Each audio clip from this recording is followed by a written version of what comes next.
Muchas bendiciones para todos. Estamos en nuestro discipulado y hoy comenzamos un nuevo viaje en mi segundo libro, en mi tercer libro que Dios me dio por su gracia y su favor, que conocemos como el poder de la visión celular. Corresponde también a los estudiantes de nuestras academias de líderes y de las escuelas de líderes, a los que pasan de lo que es el primer nivel al segundo nivel. Así que hoy vamos a comenzar este viaje y le voy a pedir que para comenzar levantemos nuestras manos y adoremos al Señor. Vamos a decirle: estoy maravillado de ti, Señor.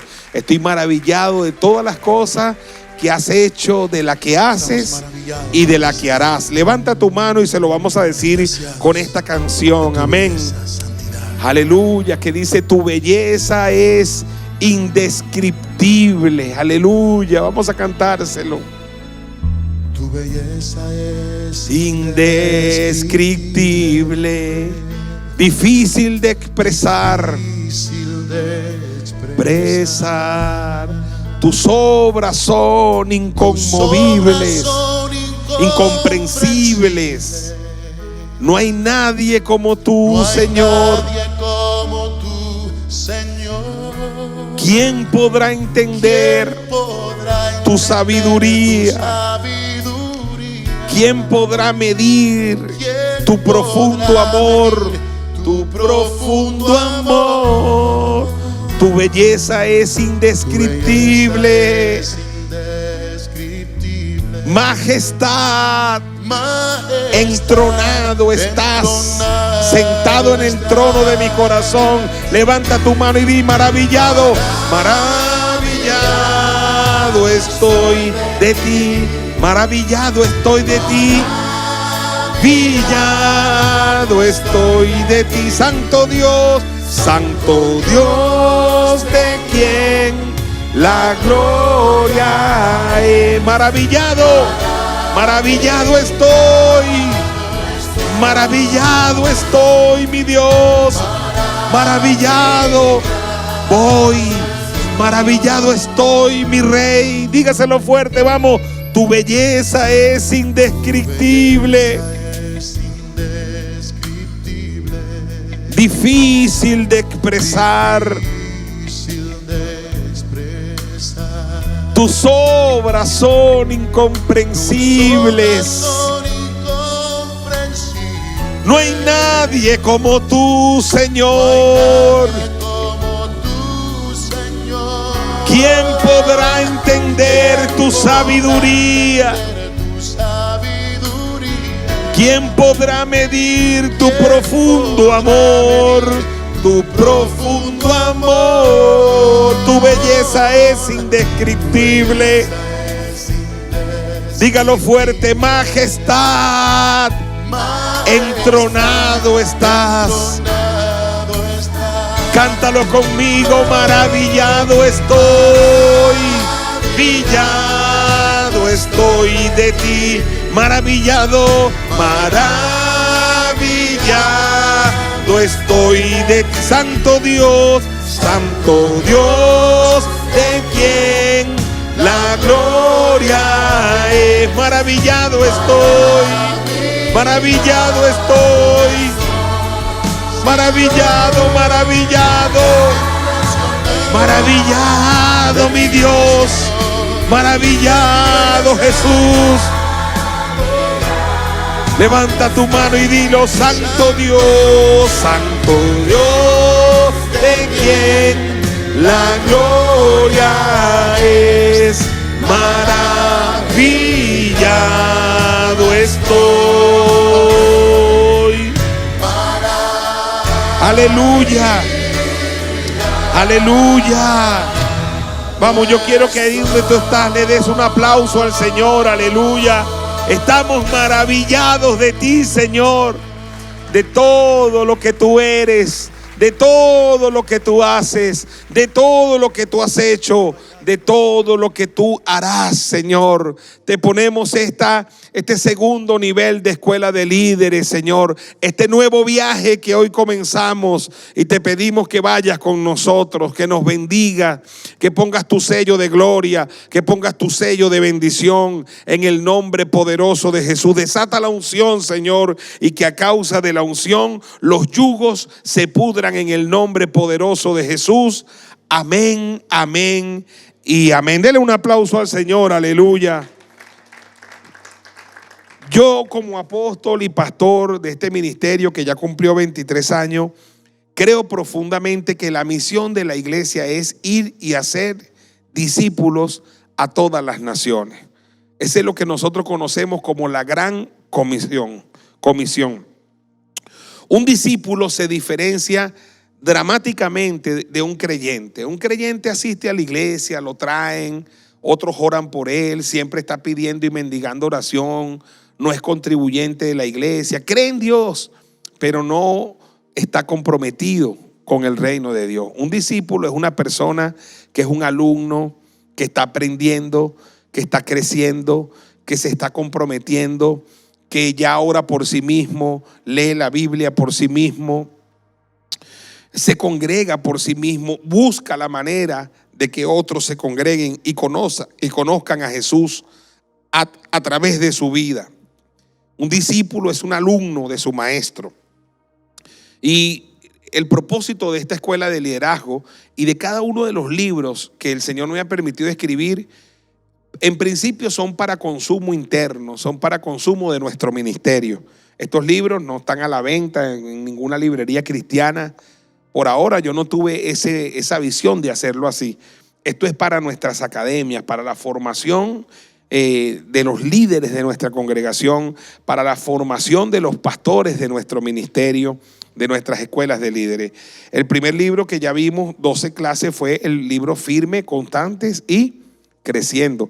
Creo que ese todavía no lo hemos visto, ¿verdad? Tenemos que verlo. Nosotros nos saltamos ese. Y empezamos con los primeros rudimentos de la palabra de Dios.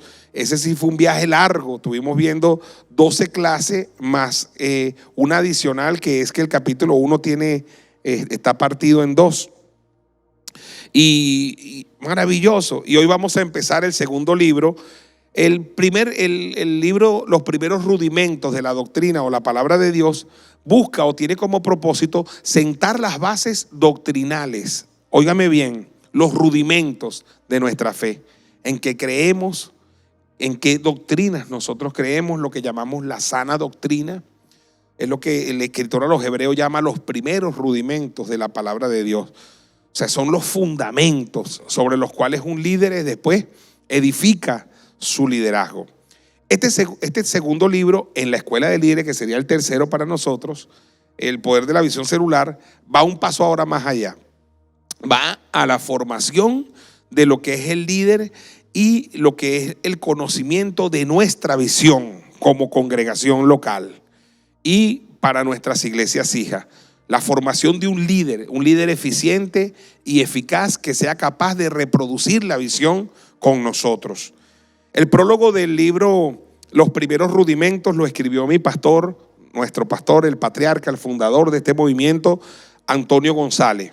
El prólogo de este otro libro lo escribió nuestro apóstol Ignacio Alastre. Voy a tomarme el tiempo para leerlo. Dice: después de tener el gran privilegio, dice nuestro apóstol en el prólogo, y la bendición de escribir el prefacio del primer libro de Posencuentro, Firmes, Constantes y Creciendo, del pastor Keyson Carrillo y su esposa Belki, he hecho un seguimiento muy de cerca del contenido e inspiración de cada capítulo. Y luego de leer el segundo libro, inspirado por de su propia experiencia como pastor de una de las iglesias más pujantes y atrevidas, en el buen sentido de la palabra, de la ciudad de Barquisimeto, titulado Los primeros rudimentos de la palabra de Dios, libro de un contenido doctrinal con revelación de la palabra de Dios.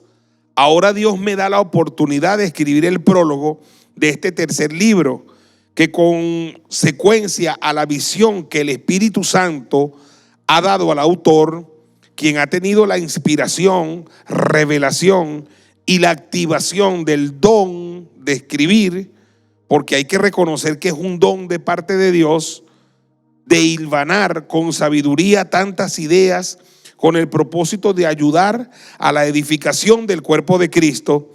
Este tercer libro, titulado El poder de la visión celular, es un desafío a la iglesia de hoy. Son 12 temas expuestos de una manera sencilla, pero con mucha profundidad. Cada tema de este libro trae una secuencia magistral de la palabra que te abre el apetito para pasar al siguiente tema. ¿Por qué la iglesia dice que está aplicando crecimiento o cualquier metodología con el propósito de ganar almas para el reino? ¿Ignoraría el poder de la visión celular?, se pregunta él, que yo con toda humildad considero que es la columna vertebral de cualquier método para ganar almas para el reino de Dios y cumplir la gran comisión. La destreza de la descripción de lo que significa una célula en la visión de salvar al mundo, las oportunidades que le brinda al lector el conocer y ser partícipe de una célula. Este es un libro que se acerca a la realidad cotidiana de cada persona y que va desmenuzando paso a paso la estructura de la célula ideal. Vemos uno de los temas donde el autor expone que es a través de las células donde se puede ejercer el pastoreo directo, familiarizándose con los problemas y necesidades de la gente y darle respuestas contundentes. Además, te permite hacer una labor formativa en cada persona para el bienestar de la familia. Aconsejo a cada lector que no lea este libro como una historia o un pasatiempo. Escudriñelo buscando en él principios que te ayuden en el crecimiento integral de tu vida. Creo interpretar el espíritu y la pasión del autor de conducir a la iglesia MCM y a todas aquellas personas que tengan la oportunidad de leer línea sobre línea, precepto sobre precepto, enseñando el poder de la visión celular a nuevos niveles, formación del carácter para que lleve frutos, más frutos y muchos frutos. Atentamente, por la Federación Apostólica Emanuel, Apóstol Ignacio Alastre, presidente. Esto es espiritual, porque cuando yo escribí el libro, él era presidente. Y ahora yo fui presidente todos estos años, pero en esta reunión que tuvimos, le entregamos de nuevo la presidencia. Entonces él es el presidente. Esto es todo espiritual, hermano. La introducción dice así: oiga, en mi caso, nací de nuevo en el año 1995, me convertí al Señor. En la predicación del Evangelio en la Plaza del Venezolano, plaza que queda detrás del Banco de Venezuela, de la Avenida Universidad, banco donde yo trabajé por 8 años. En la plaza no había ningún trabajo coordinado para los nuevos convertidos. Óigalo bien, la verdad es que a diario hacían y hacen personas su decisión por Cristo en ese trabajo de la plaza. Lástima que no haya un trabajo para consolidar ese fruto. En esa plaza me dirigieron para que empezara a congregarme en la iglesia Emanuel de Caracas con mi pastor Antonio González, un poderoso hombre de Dios ya en la presencia del Señor. La iglesia, en el tiempo que yo llegué, todavía era una iglesia tradicional, con prácticas y creencias tradicionales y con cultos tradicionales, como la escuela dominical. Uno iba a una clase de catecúmenos por varias semanas, se bautizaba y luego asistía todos los domingos a una escuela con el profesor que le tocaba y nada más.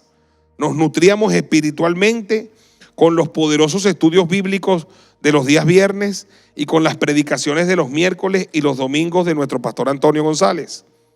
Había en la iglesia y en los miembros de la iglesia una poderosa hambre por la oración. Eso sí tenía nuestra congregación. La vigilia, el ayuno y el evangelismo. Lamentablemente, en ese entonces no conocíamos la visión celular y mucho del esfuerzo que se hacía, porque se hacía, se terminaba perdiendo. ¿Y a qué me refiero con esto? Que en nuestra congregación era campeona en evangelización. Hacíamos demasiado evangelismo. Grupos enteros salían a las plazas a evangelizar, a las calles a evangelizar, a los hospitales a evangelizar, al terminal a evangelizar, pero sin la visión de consolidar el fruto. Solamente salvar almas, ganar almas para Cristo. Dice, en la plaza nació la pasión evangelística en lo personal, que llevo conmigo hasta el día de hoy, cada vez con más fuego en mi corazón. En la iglesia también nuestro pastor nos fue promoviendo como predicadores internos y luego la Federación Apostólica Emanuel como evangelistas en varias regiones del país. Allí nos nació el amor y el llamado de Dios por la obra a tiempo completo.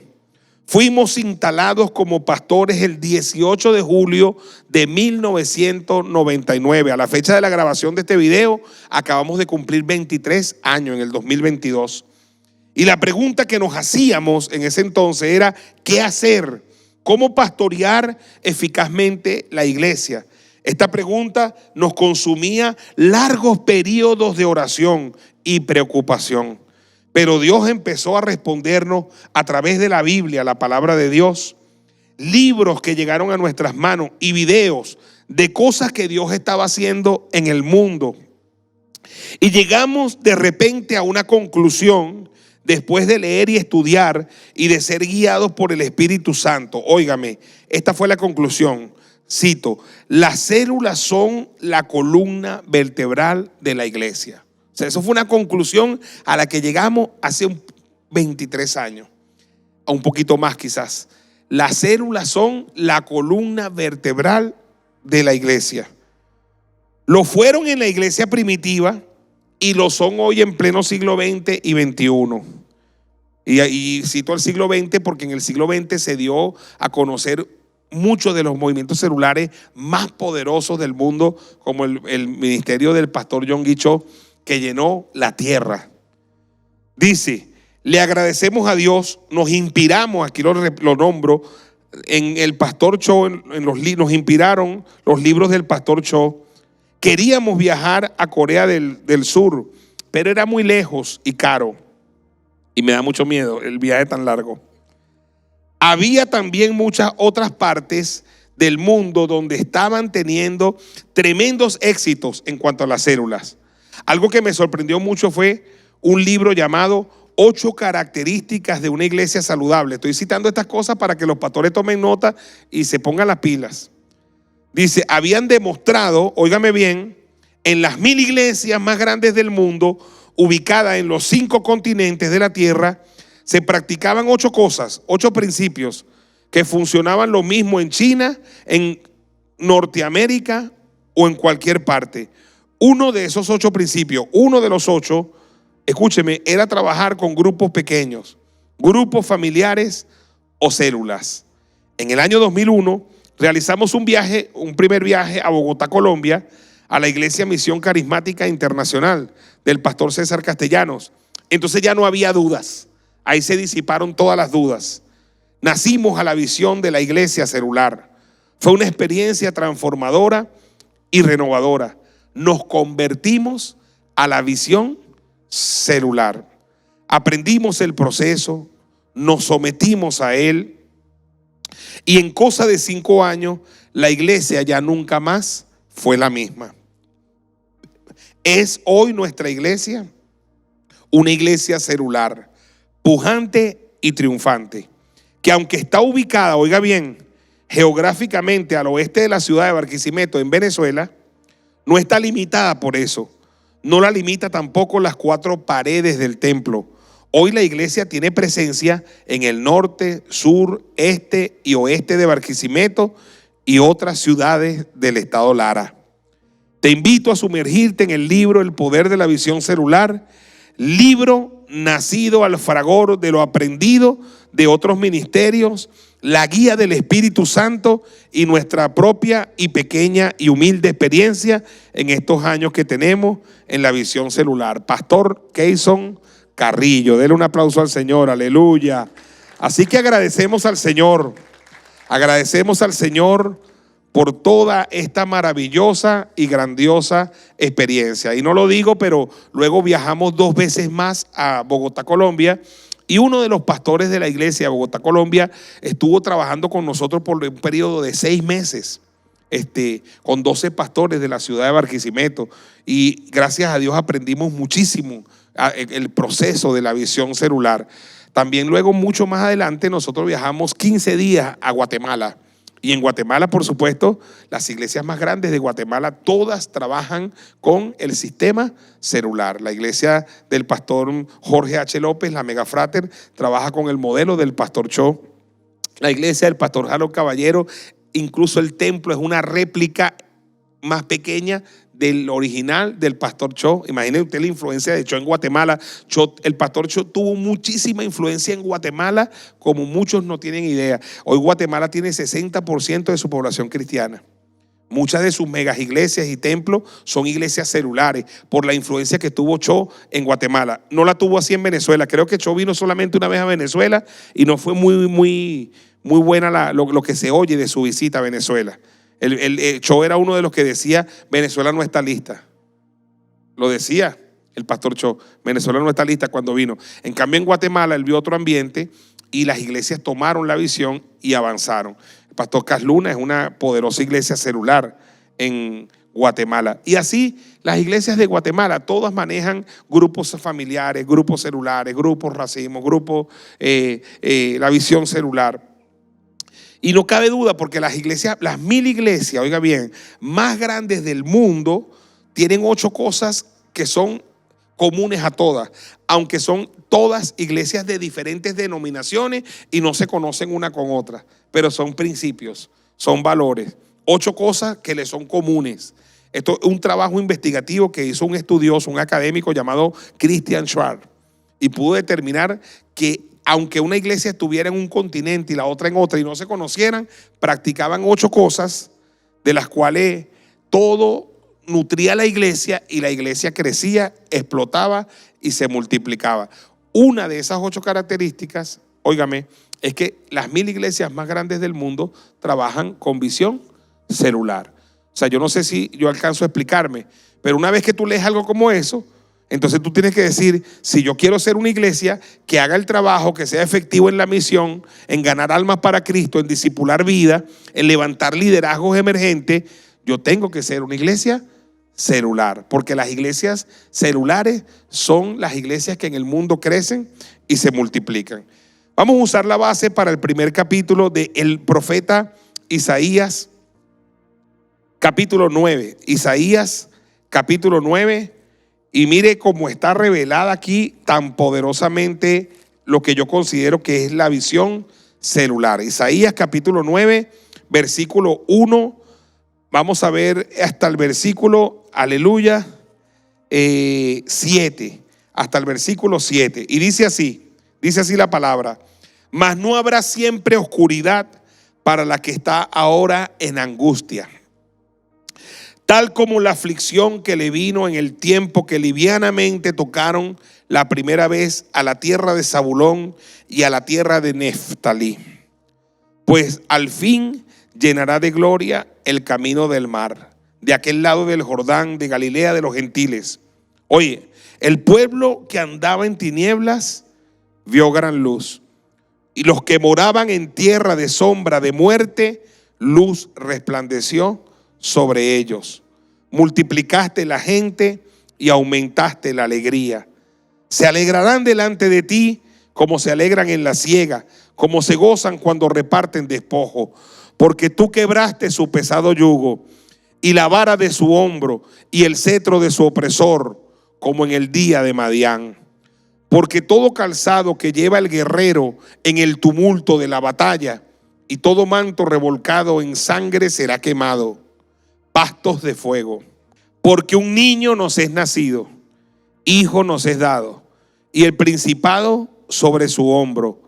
Y se llamará su nombre Admirable, Consejero, Dios fuerte, Padre eterno, Príncipe de paz.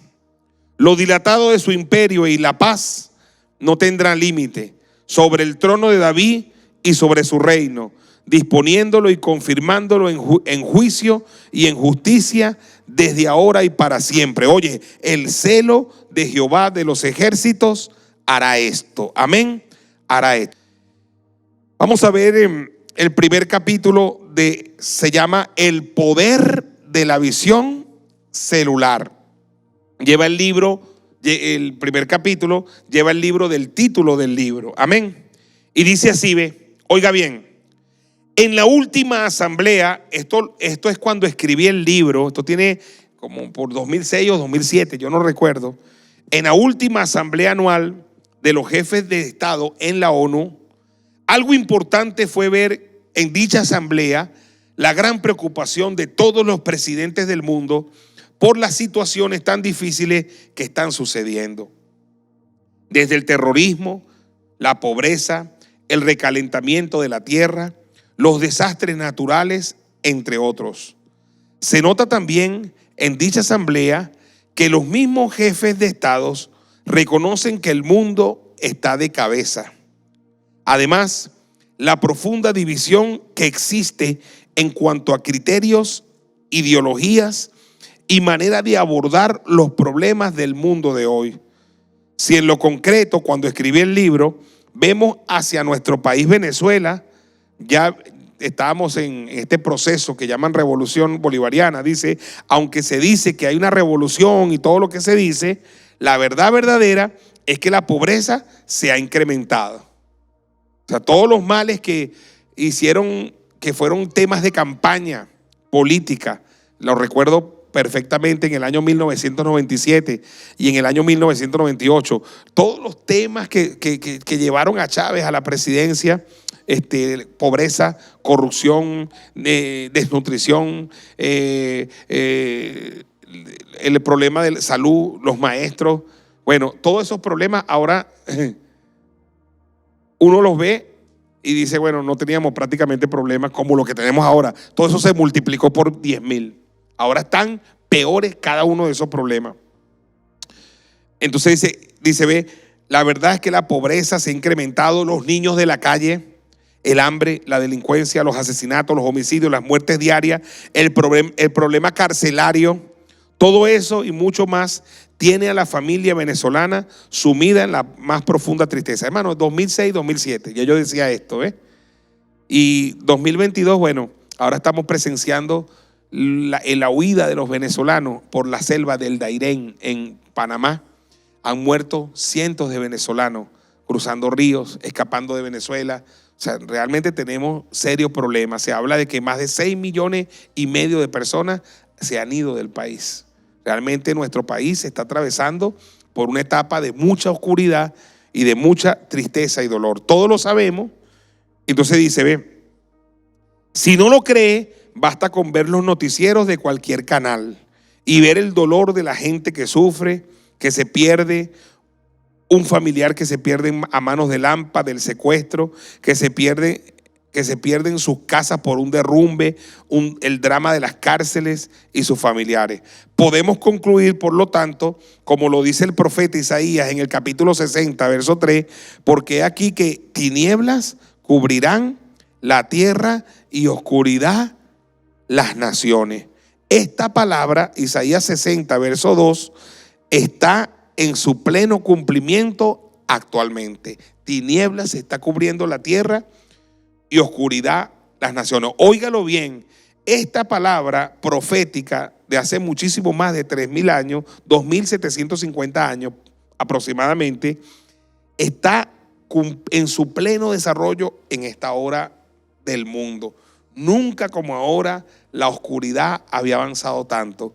Tinieblas ha cubierto la tierra entera, oscuridad ha cubierto las naciones. Ahora, en medio de eso, que es la verdad y la realidad, no nos gana el pesimismo, porque también la profecía dice que, y por eso yo lo digo aquí, ve, dice, sin embargo yo recibí una revelación poderosa para este tiempo. Y fue Isaías 9:1, que dice: mas no habrá siempre oscuridad para la que está ahora en angustia. Hay oscuridad, pero no será para siempre. Y dice, ve, fue una palabra logos, una palabra escrita, una palabra que está escrita en el texto, ¿verdad? Aleluya. Y dice que se transformó para mí en una palabra rema, una palabra revelada. La palabra logos es la que está escrita, es la palabra de Dios. Pero hay momentos que una palabra logos escrita se transforma para ti en una inspiración, en algo que te golpea, en algo que te sacude, te estremece. Tú dices, oye, ¿dónde estaba esta palabra que no la había visto? Eso es una palabra rema, una palabra revelada para mí. Es una palabra de aliento, de esperanza. Ella nos dice, sí, está bien, ahora hay en este momento oscuridad, pero no será para siempre. Hay esperanza. ¿Cuántos dicen amén? Ahora cabe preguntarse, ¿cuál es la esperanza? ¿Qué hacer en lo concreto? En lo concreto, veamos. En el verso 2 dice, porque pueblo que andaba en tiniebla, ¿qué dice? Vio gran luz. Los que moraban en tierra de sombra de muerte, ¿qué dice? Luz resplandeció sobre ellos. Hay una promesa. Esa promesa es una luz para tanta tiniebla. Y todos la verán. Sabemos que era una profecía sobre el nacimiento del Señor Jesucristo, de nuestro Señor Jesucristo.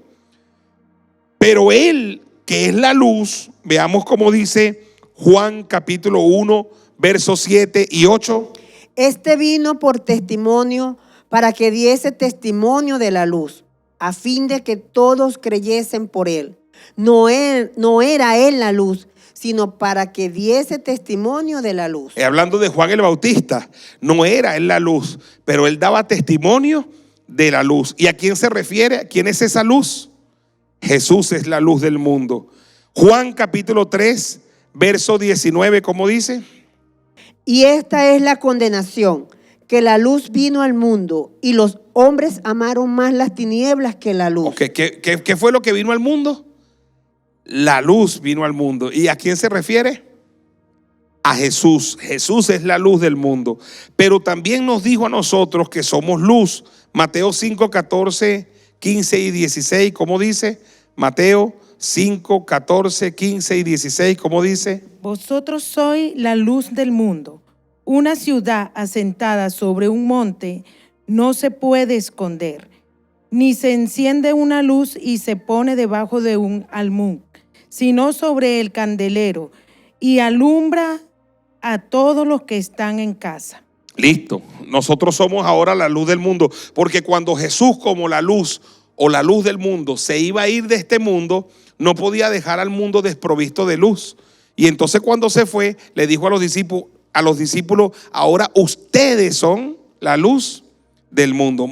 Marcos capítulo 4, verso 21, ¿cómo dice? Dice, también les dijo, ¿acaso se trae la luz para ponerla debajo del almud o debajo de la cama?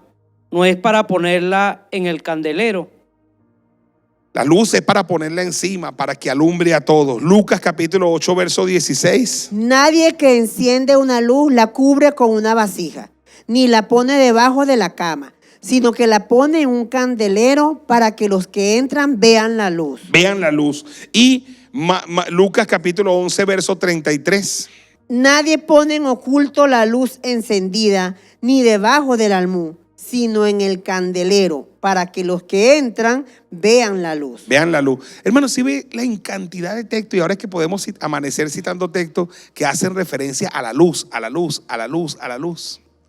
Los hombres en este mundo quisieran resolver los problemas globales, universales, mundiales. Pero la verdad es que los problemas globales del mundo y de un país en particular son la sumatoria de los problemas de las familias. Y los problemas de la familia son la sumatoria de los problemas de los individuos. Individuos se unen y forman familias. Familias forman comunidades. Comunidades forman ciudades. Y ciudades forman países. Y países conforman el mundo. Creo profundamente que el error sigue siendo querer solucionar los problemas globales y no entender que hay problemas que solucionar que son individuales. Un ejemplo de qué serviría, por ejemplo, tener grandes generadores de energía si en cada casa no hay luz para cada familia. Por lo que concluyo que se necesita en este tiempo la luz, pero se necesita en la casa. ¿Cuántos dicen amén? ¿Cuántos dicen amén? Imagínate grandes reactores de energía, ¿no? Pero no llega la luz a la casa. ¿De qué sirve? De nada. Entonces son reactores maravillosos, pero la idea es que esa luz llegue a cada casa, que alumbre a cada hogar. ¿Cuántos dicen amén? Yo recuerdo aquella historia que cuentan de un hombre que le da a un niño un mapamundi para que lo arme. Y el hombre quería que el chamo pasara un día, 2 días como entretenido en eso y no molestara tanto, pues. Y a los minutos el chamito tenía el mapamundi listo, arreglado. Cuando le dijo, el papá se asombró, se asustó. ¿Cómo tú hiciste eso, muchacho? No, lo que pasa es que leí las instrucciones. Y resulta que en las instrucciones, el mismo, lo que era un mundo por acá, era un hombre por detrás. Entonces daban las instrucciones de cómo armar al hombre. Arregla al hombre y arregla el mundo. Dele un aplauso al Señor, aleluya, aleluya. Arregla al individuo y construyes al mundo. O sea, arregla al hombre y arreglas al mundo. Cada cristiano es una luz. Un día orando y leyendo la palabra, saltó a mis ojos muy claramente el siguiente texto. Filipenses capítulo 2, verso 15.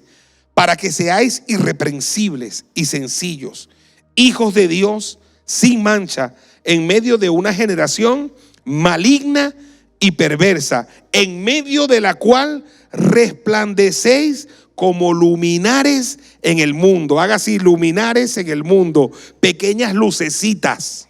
Dice, ve, énfasis añadido. Dice, saltó a mi corazón esta palabra: epa, tú, es contigo, resplandece, brilla, tú eres luminar en el mundo. Es decir, la luz que va a resplandecer y van a ver somos nosotros, cada creyente diseminado por las casas, alumbrando cada hogar, porque se necesita en este tiempo la luz, pero se necesita en cada casa. ¿Cuántos dicen amén? Aleluya, aleluya. Ahora fíjese, ve, vamos a ir desglosando todo lo que leímos de Isaías. Isaías 1, Isaías 2, ¿verdad? Aleluya. En Isaías 2 dice, pueblo que andaba en tiniebla, ¿qué dice? Vio gran luz. Ahora vamos a ver el verso 3 y vamos a ver algunas cosas. Dice, cuando esa luz comienza a brillar, a resplandecer, a mostrarse, estos son los resultados. Vamos a ir desglosando para que usted vea que Isaías nos va dando como una ruta, como una guía para ir siguiendo y caminando lo que yo considero que es el poder de la visión celular. Lo primero que pasa es unción de multiplicación de gente y multiplicación de alegría. Oiga bien, cuando cada cristiano, si puede ser que sea una iglesia pequeña, chiquita, que está comenzando, que está en la mitad, que tiene pocas personas y quizás poca fuerza, pero cada cristiano es entrenado para que la luz de Cristo sea una realidad en ellos, y ese grupo de pequeños de cristianos se convierta en una luz que va a las casas. Lo primero que va a pasar, escúcheme, es que va a haber una unción de multiplicación de gente y multiplicación de alegría. Isaías 9:3 dice, como resultado de que pueblo que andaba en tiniebla vio la gran luz, ¿qué pasó? Dice, multiplicaste la gente y aumentaste la alegría. Aleluya, aleluya. Oye, cuando la gente va a las casas, se multiplica la iglesia empieza a crecer, se multiplica la gente y se aumenta la alegría. Porque cuando una iglesia empieza a multiplicarse, ¿qué trae eso a la iglesia? Alegría, gozo. Dice, ve, llega a la iglesia una unción de multiplicación y ya no hablamos ya de crecimiento, sino que hablamos de ¿qué? De multiplicación. La gente empieza a decir, a hablar, me estoy multiplicando, mi célula se multiplicó. Es el lenguaje que empezamos a usar en la iglesia. Eso quiere decir que más y más gente se está salvando. La luz está llegando a cada casa, aleluya. Y realmente lo que está sucediendo de fondo es que más y más gente, Dios está cambiando su lamento en baile y los está ciñendo de alegría, porque la unción que viene con la unción de la multiplicación de gente es la multiplicación de la alegría. ¿Cuántos dicen amén? Yo pasé mucho tiempo cuando la iglesia no crecía, y aquí veo a la pastora Nancy, y oye, vale, eso me traía un dolor, una tristeza, pero yo creo que no era a mí nada más. Creo que todos estábamos tristes, y cuando la iglesia más bien disminuyó, porque te da tristeza venir el domingo y ver la poca actividad de la iglesia. Cae una unción de tristeza tremenda. Por eso yo hice estos libros, porque considero mucho a los pastores. Yo tengo empatía por los pastores. Sé que los pastores sufren por la poca fuerza de la iglesia, por la poca productividad de la iglesia, porque yo lo padecí. Nancy sabe que yo lloraba. Y he estado en el otro lado de la acera, donde hemos visto crecimiento y multiplicación. Y la alegría, bueno, el orgullo, la honra, no sé, hay algo que pasa, es algo mágico. La iglesia misma está feliz. No cabemos, qué felicidad. Es un problema ahora, pero un problema que nos hace felices. Entonces, lo segundo que viene, segundo resultado de que la luz vaya a las casas, es que hay una unción de sanidad y de liberación. ¿Cuántos dicen amén? Isaías 9:4 dice: porque tú quebraste su pesado yugo y la vara de su hombro y el cetro de su opresor. Llega la unción de sanidad y liberación poderosa. Mucha gente está cargando el peso del yugo de la pobreza, la carencia de bienes materiales y de afecto familiar. La gente está siendo oprimida por opresores de droga, opresores de alcohol, de fornicación, de adulterio, de pelea, de división familiar. Pero al llegar la luz, esa luz quiebra el pesado yugo y quita la vara del hombro y quiebra el cetro del opresor. Aleluya, dele un aplauso al Señor. Aleluya, aleluya. Lo tercero que sucede, según el profeta Isaías, es que hay una unción para anunciar a Cristo. Amén. Una unción para anunciar a Cristo. Isaías 9, versos 6 al 7 dice: porque un niño nos es nacido, hijo nos es dado, y el principado sobre su hombro, y llamará su nombre como admirable, consejero, Dios fuerte, Padre eterno, príncipe de paz. El apóstol Pablo dijo en Filipenses 1:8: que pues, que no obstante, 1:18 dice: que pues, que no obstante, de todas maneras, o por pretexto o por verdad, Cristo es anunciado, y en esto me gozo y me gozaré aún. En la célula hay un solo mensaje. Eso debemos tenerlo claro, todo el liderazgo de MCM, del apóstol hasta el último que entró.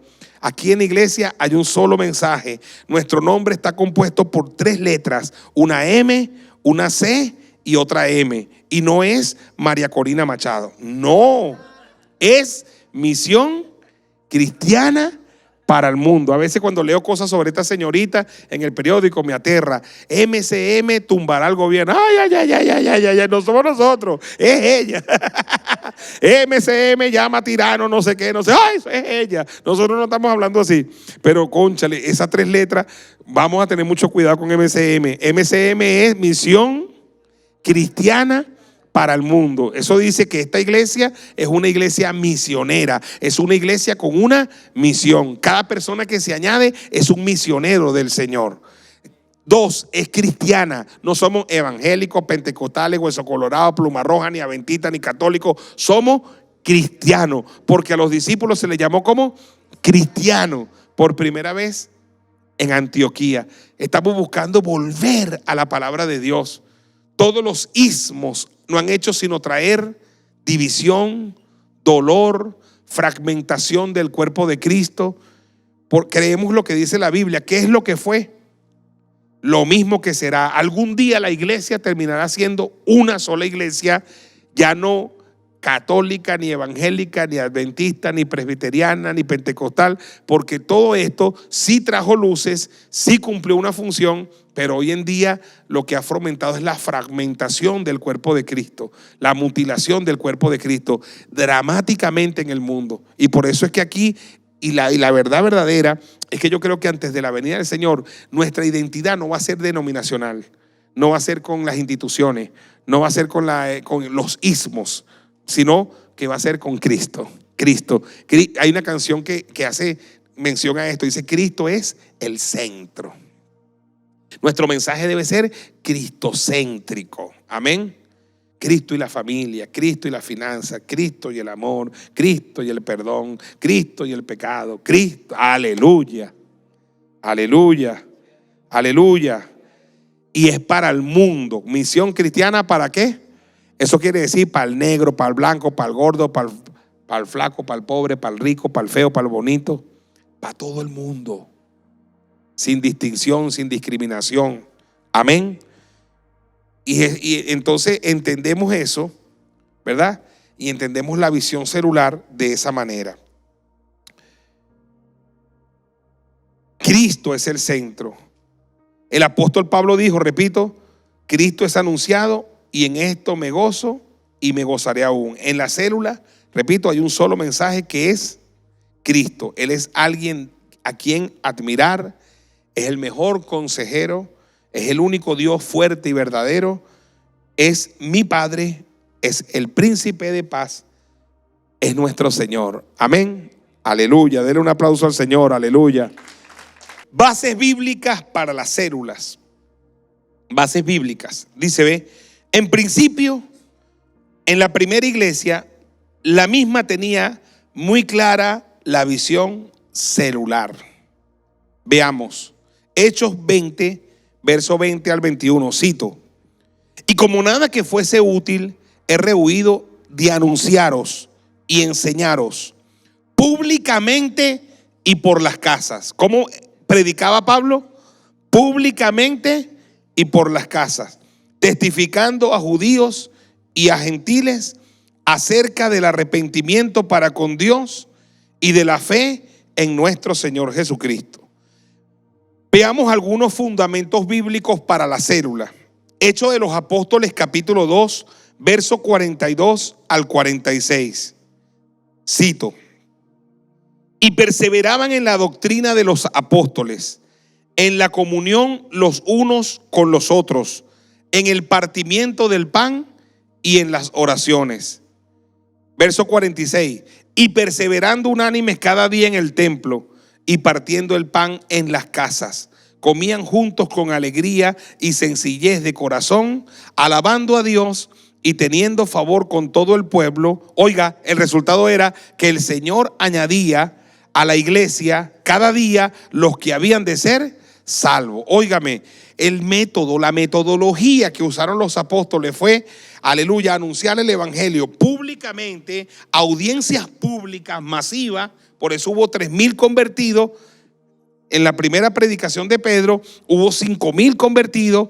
En la segunda predicación de Pedro, pero después iban a las casas. Allí estaba Pedro en la casa de Cornelio. Estaban interesados en discipular a las personas en sus lugares naturales, en las casas. Y esta combinación de templo y casas es poderosa, es explosiva, porque hay un resultado de esa combinación. Cuando lo que se recibe en el templo se lleva a las casas, entonces el resultado es que el Señor añade cada día a la iglesia los que habían de ser salvos. Óigalo bien, una iglesia celular no tiene por qué esperar los domingos para tener converso. Puede crecer eventualmente todos los días. Imagina, y es mi sueño, que la iglesia, unos hagan célula los lunes, otros los martes, otros los miércoles, otros los jueves, otros los viernes, otros los sábados, otros los domingos, dependiendo del día que la persona tenga más libertad para dedicar una hora para esto, porque una célula dura solamente una hora. Y nosotros tenemos como regla que la mayoría de las células son los jueves, ¿verdad? Y otras son los viernes y otras los sábados. Pero nadie impide que mientras está la reunión de los lunes de discipulado, algunas personas puedan hacer células. Pueden hacerlo si tienen el tiempo para hacerlo. Si el martes ya vieron la escuela de líderes y no están viendo la escuela de líderes, el martes pueden hacer células. Si el miércoles de pronto no vienen al servicio de oración porque les queda muy lejos, pueden hacer un servicio de oración y pueden hacer su célula en la casa. el jueves, viernes, el sábado, aún el mismo domingo, vienen a un culto y en la tarde, en la noche hacen una célula. Yo creo en la conversión de la gente todos los días. Así como empezó, así va a terminar. Dígame y déle un aplauso al Señor, aleluya. Romanos capítulo 16, en el verso 5 dice, saluda también a la iglesia de su casa. ¿A la iglesia de qué? De su casa. Primera de Corintios capítulo 16, verso 19. Las iglesias de Asia os saludan. Aquila y Priscila con la iglesia que está en su casa. Os saludan mucho en el Señor. ¿Iglesia de dónde? De su casa. Colosenses 4:15. Saluda a los hermanos que están en la Odisea y a Ninfas y a la iglesia que está en su casa. Filemón 1:2 y dice, y a la amada hermana Apia, ella era hermana de Apio, y Arquipo, nuestro compañero de milicia, y a la iglesia que está en ¿dónde? En su casa. La iglesia de su casa, la iglesia de la casa, la iglesia que está en su casa. ¿A qué refiere? ¿A qué se refiere? A las células. Es la iglesia que está en su casa. En Primera de Crónicas, capítulo 13, verso 14, pasó algo con respecto al arca del pacto, el arca de la alianza. Y dice en el verso 14, y el arca de Dios estuvo con la familia de Obed-Edom en su casa 3 meses. ¿Dónde estuvo? En su casa 3 meses. ¿Y qué pasó? ¿Cuál fue el resultado?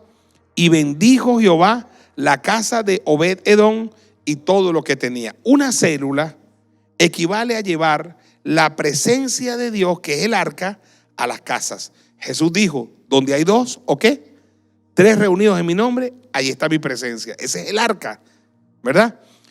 Cuando llevas el arca a la casa, a una casa, Jehová bendecirá a Obed-Edom, a su casa y a todo lo que tiene. Dele un aplauso al Señor, aleluya.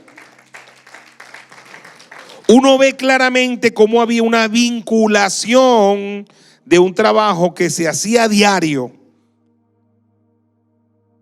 aleluya, y se hacía en el templo y por las casas. De alguna manera, lo que se hacía en el templo se vinculaba con lo que se hacía en las casas, y eso era todos los días. ¿Cuántos dicen amén? Algunos conceptos que yo tengo en lo personal sobre las células, voy a decirlo, ¿ves? Algunos conceptos que yo, Keyson Carrillo, tengo en lo personal sobre las células. Para mí, las células son la idea de Dios para que su iglesia pueda cumplir la gran comisión expresada en Mateo 28, versos 19 al 20. Vamos a leerlo.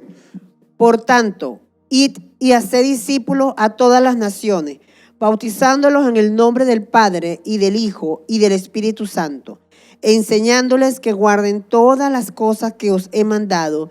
Y he aquí, yo estoy con vosotros todos los días hasta el fin del mundo. Conocemos como Amén. la gran comisión. Para mí, las células son la idea de Dios para que su iglesia pueda cumplir la gran comisión. Número 2, segundo concepto, las células son la idea de Dios para que su iglesia pueda cumplir con el mandato de nuestro Señor expresado en Marcos capítulo 16, versos 15 al 18. ¿Lo podemos leer? Dice así, y les dijo, id por todo el mundo y predicad el evangelio a toda criatura.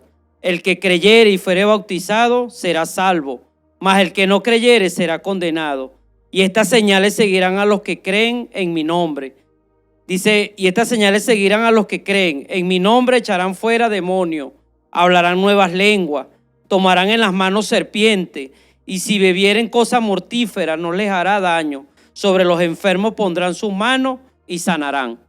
Poderoso. La gran comisión, Mateo 28, el gran mandato del Señor Jesucristo de ir por todo el mundo predicando el evangelio a toda criatura.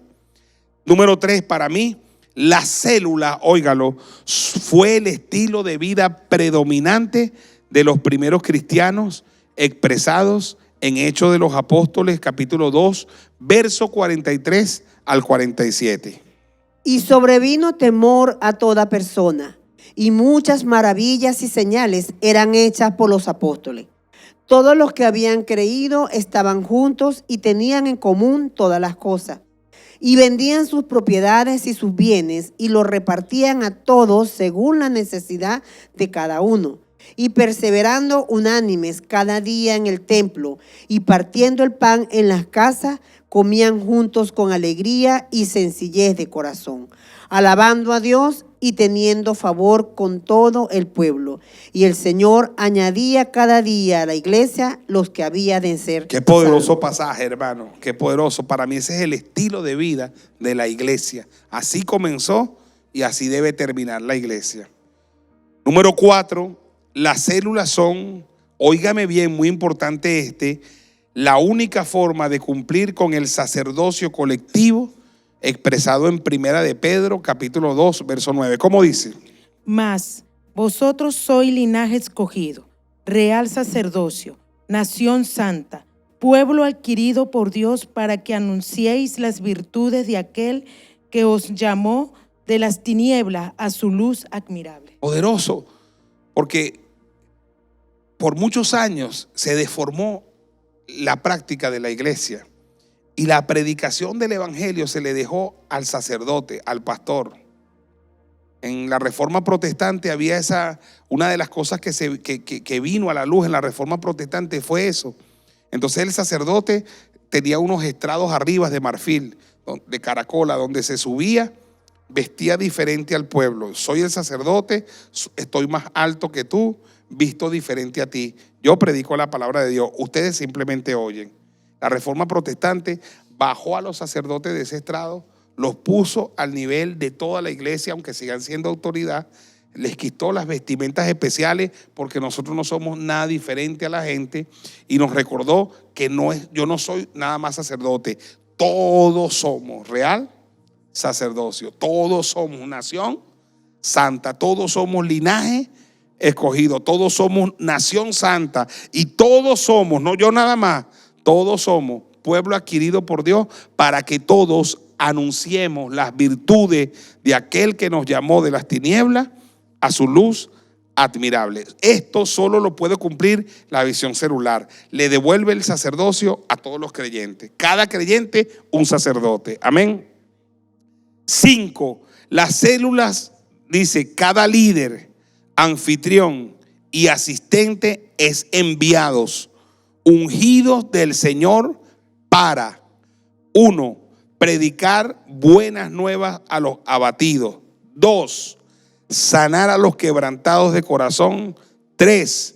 Publicar libertad a los cautivos. Isaías 61, ¿qué dice? El Espíritu de Jehová, el Señor, está sobre mí, porque me ungió Jehová, me ha enviado a predicar buenas nuevas a los abatidos, a vendar a los quebrantados de corazón, a publicar libertad a los cautivos y a los presos, apertura de la cárcel. Hermano querido, para eso fue que fue ungido Jesús, para más nada. Jesús no fue ungido para estar temblando. Jesús no fue ungido para estarse cayendo y levantando. Se caía y se levantaba. No, Jesús fue ungido para predicar las buenas nuevas, sanar a los quebrantados y publicar libertad a los cautivos. Y en Juan capítulo 13 él dijo, porque ejemplo les he dado, para que como yo hice, ustedes también ¿qué? Hagan. Nosotros también somos ungidos para predicar buenas nuevas, ¿verdad? Para sanar a los quebrantados de corazón y para publicar libertad a los cautivos. Y la mejor herramienta para hacer esto y que todos los creyentes tengan la oportunidad de hacerlo, se llama la visión celular. 6. Sexta idea, la iglesia es como un gran generador de electricidad. Esta es la planta eléctrica, la iglesia es la planta eléctrica. Genera pura energía. Ahora, la iglesia es como ese gran generador de electricidad o de luz eléctrica, de energía, pues. Pero la luz se necesita ¿dónde? En cada casa.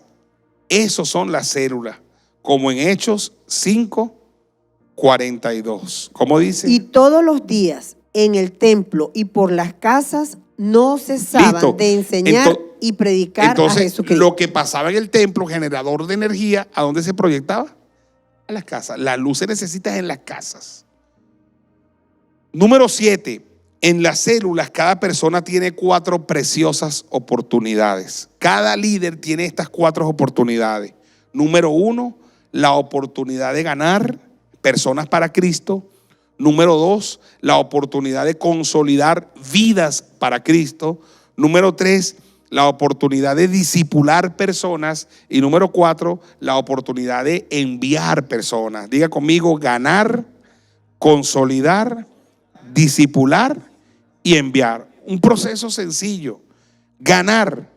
Una persona que está haciendo la labor evangelística, está predicando persona a persona, puerta a puerta, usando estrategias como campañas, obras de teatro, labor social, jornadas sociales y las estrategias de la silla vacía en la célula, la visión celular. Hay muchos métodos evangelísticos. No soy persona que me gusta decir este no, este sí, el que Dios te revele, pero la visión celular.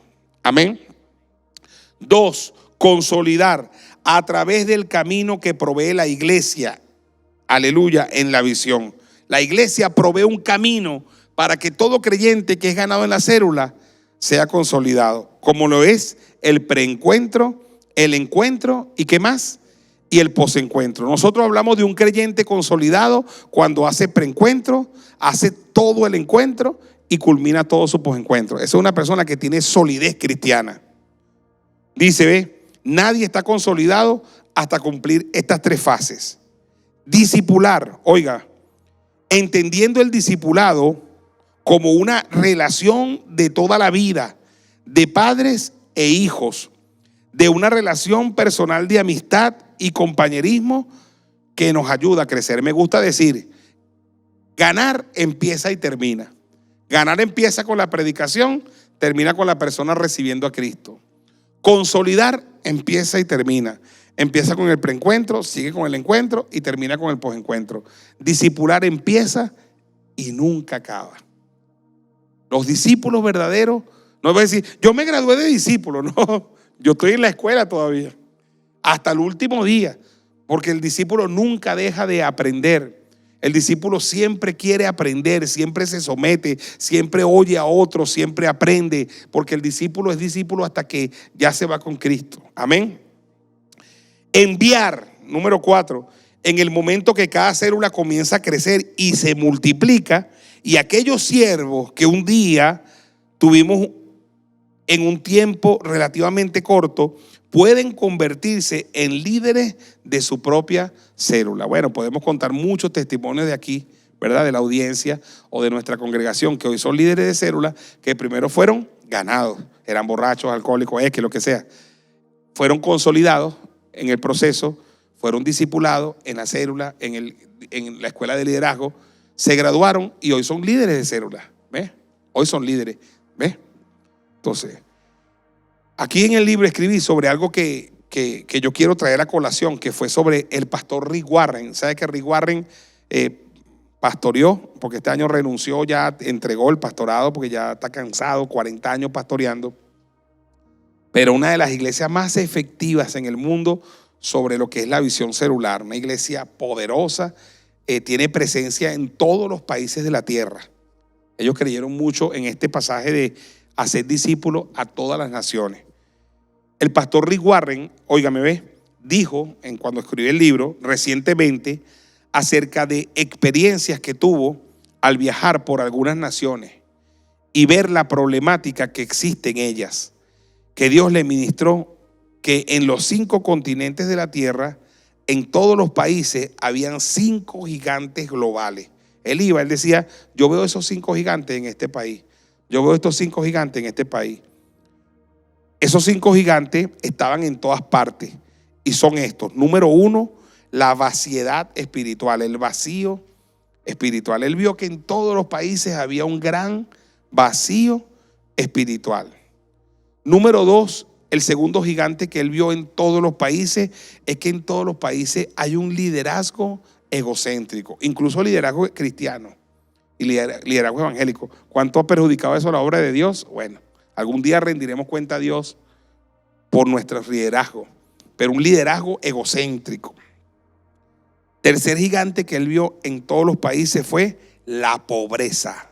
Pobreza espiritual, familiar, financiera, pobreza de valores y por supuesto pobreza material. Número 4, el gigante de la enfermedad. Hay mucha enfermedad en el mundo. Él fue a África y en África fue conmocionado porque en África el SIDA era como una gripe, hermano. Y entonces él usa mucho de sus fondos como pastor y lo que generó con la escritura de sus libros para ayudar en el SIDA en África, porque es un problema de verdad gravísimo. Y número 5, el quinto gigante global que él vio fue la falta de educación y analfabetismo.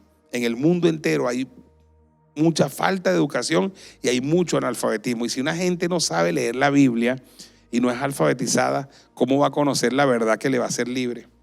Entonces él dice, ve, que como el pastorcito llamado David, el rey David, cuando se enfrentó a Goliat, tomó 5 piedras.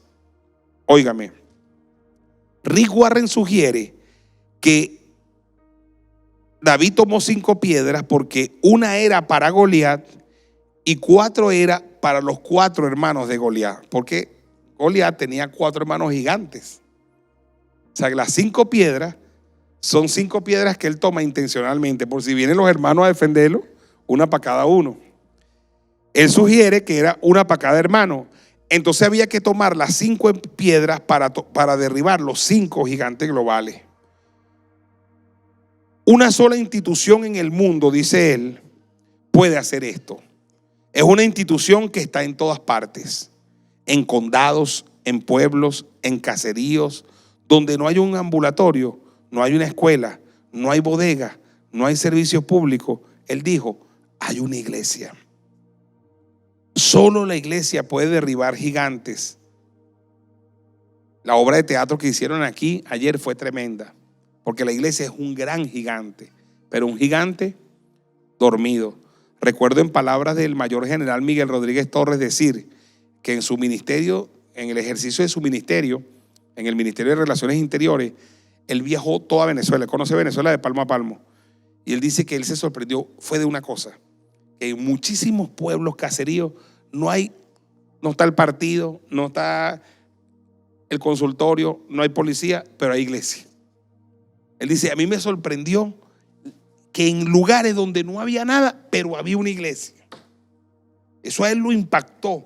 Él decía que la iglesia tiene un potencial. Eso nos lo dijo a nosotros Rodríguez Torres aquí. Y que a veces nosotros no nos despertamos a esa realidad. Es un gigante. Dice, hay una iglesia. Solo la iglesia puede derribar gigantes. Él mismo dijo, el pastor Rick Warren, que iba a dedicar su vida o el resto de su vida, número 1, a plantar iglesias con propósito para llenar los vacíos espirituales. Número 2, a equipar líderes no egocéntricos para vencer los liderazgos egocéntricos. Número 3, ayudar a los pobres para vencer la pobreza.